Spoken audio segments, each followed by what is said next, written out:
విజయనగరం జిల్లా చీపురుపల్లిలోని community health centre లో HPV vaccination ప్రారంభించిన సీఎం చంద్రబాబు.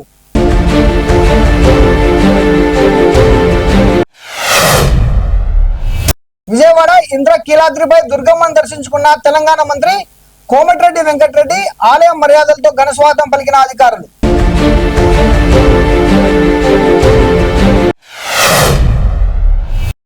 ఇరాన్ పై ఇజ్రాయెల్ దాడులు.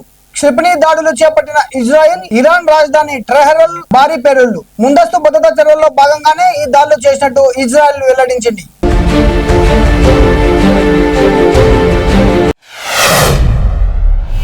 సంగారెడ్డి జిల్లాలో ఘోర రోడ్డు ప్రమాదం జరిగింది. సదాశివపేట వద్ద జాతీయ రహదారి 65పై ఆర్టీసీ బస్సు లారీ ఢీకొన్నాయి. బస్సులో ఉన్న 50 మంది ప్రయాణికుల్లో 15 మందికి తీవ్ర గాయాలు కాగా వారిని సదాశివపేట ఆసుపత్రికి తరలించారు.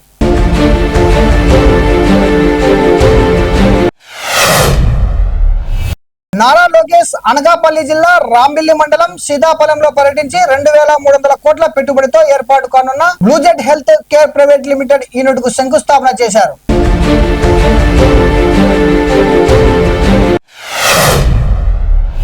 ఉత్తరప్రదేశ్ లో పాడైన ఆవు నూనెకు లేబుల్స్ మార్చి అమ్మేస్తున్న మాఫియా 10 లక్షలు విలువ చేసే స్టాక్ పట్టుకున్న అధికారులు.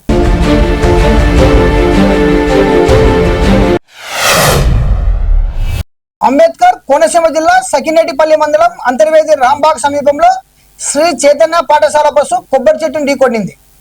డ్రైవర్ స్థానంలో క్లీనర్ వాహనం నడుపుతుండటంతో ప్రమాదం జరిగిందని స్థానికులు చెబుతున్నారు. బస్సులో ఉన్న 8 మందిలో 3కి స్వల్ప గాయాలు కాగా ఆసుపత్రికి తరలించారు.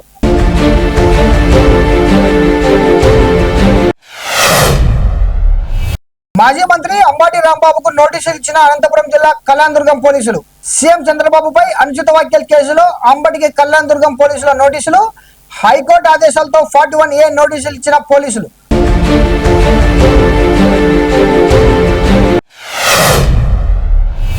చంద్రగిరి మండలం భీమవరంలో ఏనుగుల గుంపు బీభత్సం సృష్టించింది.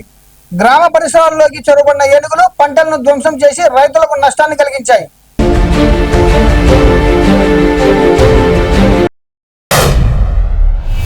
బొలివియా దేశంలోని ఎలాల్టో నగరంలో ఎయిర్ ఫోర్స్ కార్గో విమానం ల్యాండింగ్ సమయంలో రన్వే దాటి వాహనాలను ఢీకొట్టింది.